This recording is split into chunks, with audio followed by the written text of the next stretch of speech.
The F-16 Fighting Falcon, a United States instrument of power in the air, but a source of many dangers while on the ground. Today you will be informed of the hazardous areas and safety precautions you must take while on the flight line. Tech Orders 1F-16C-2-10JG-00-1 and 1F-16C-2-00GV-00-1 cover the procedures for the F-16 aircraft. No matter what your specialty may be, you need to be aware of the hazardous areas on the F-16 and around the flight line. These areas include flight line driving safety, engine inlet and exhaust, areas of high noise, aerospace ground equipment, areas of radiation, areas around exhaust ports, areas around movable flight control surfaces, areas near planes of rotation, firing paths of loaded munitions, and areas near hot breaks. Refer to your tech order for the safety dimensions of these areas. When driving on the flight line, always approach an aircraft with the driver's side of the vehicle. This is to ensure easy egress. Also, never drive or park your vehicle under the wing of an aircraft, and your speed will not exceed 5 miles per hour. Hazards presented by the engine inlet are those of ingestion, high-frequency fan noise, and vibration, while the exhaust area mainly represents hazards of blast, temperature, and noise. The hazard area enlarges when the throttle is advanced. Be aware of the aircraft as it turns. You can be safe 1 minute and be in direct line with the exhaust the next. In addition to the areas around the engine, potentially damaging noise levels are also generated in the area of the JFS, or jet fuel starter. Like other aircraft you may have worked around, the F-16 and its support equipment produce enough noise to severely damage your hearing in a relatively short period of time. This is true on the flight line as well as in a hangar. As a minimum, whenever you are on the flight line, either earplugs or ear defenders will be worn. The entire ramp area is considered a noise hazard area, so protect yourself at all times. Another area you must be concerned with is non-powered and powered aerospace ground equipment, or AGE. Each piece of AGE is unique, but all have hazards if not operated properly. The areas you must be concerned with are turbine planes of rotation, extreme heat exhaust, high-pressure air, hydraulic systems, and extreme noise levels. Never operate a piece of aerospace ground equipment unless you are properly trained. Areas of RF radiation around the F-16 are also considered hazardous. These are generated by the UHF, IFF, TACAN, VHF systems, and radar. If ECM pods are loaded on the aircraft, these will also generate a radiation hazard. Refer to your tech data for safety dimensions of the hazard areas. The greatest radiation hazard is produced by the fire control radar, with its hazard cone extending approximately 120 degrees. In addition to the personnel hazard, the radiation could cause electro-explosive devices to explode and ignite volatile liquids within the zone of radiation. Hazards due to extremely high temperatures exist at exhaust ports of certain F-16 systems.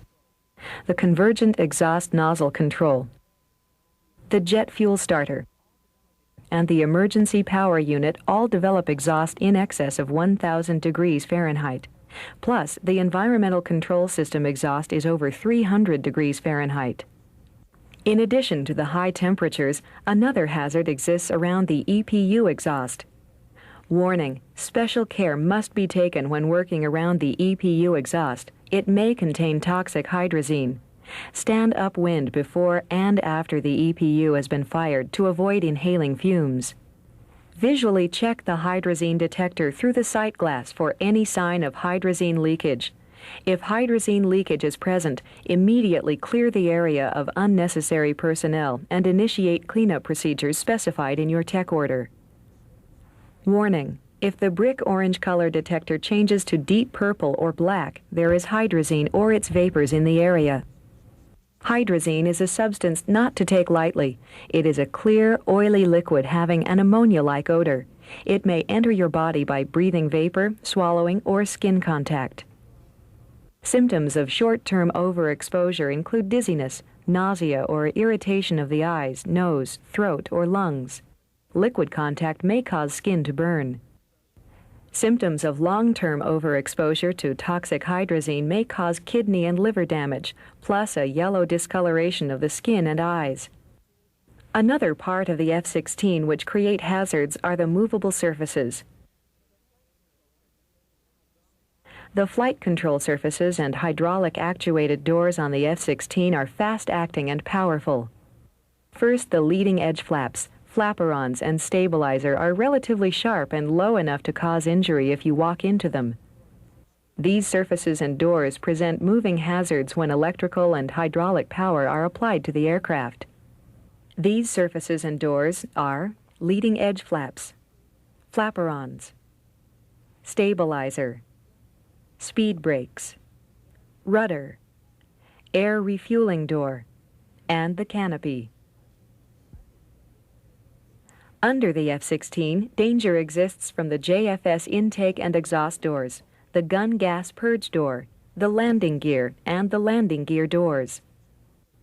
Other protrusions which present hazards on the aircraft are the angle of attack probes and pitot tube, the air data probe, and static dischargers on the flaperons and the stabilizer. Hazards caused by the engine turbine planes of rotation need to be considered.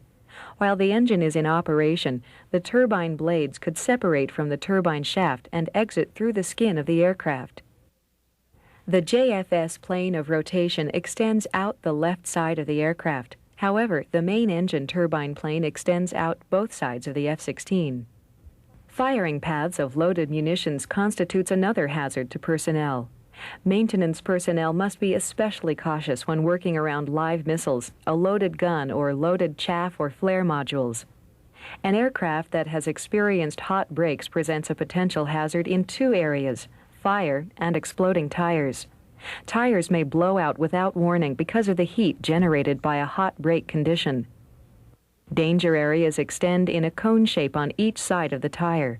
Avoid these areas for the specified time period after the aircraft has stopped. If the tires must be approached, approach them from the rear in a line of roll only.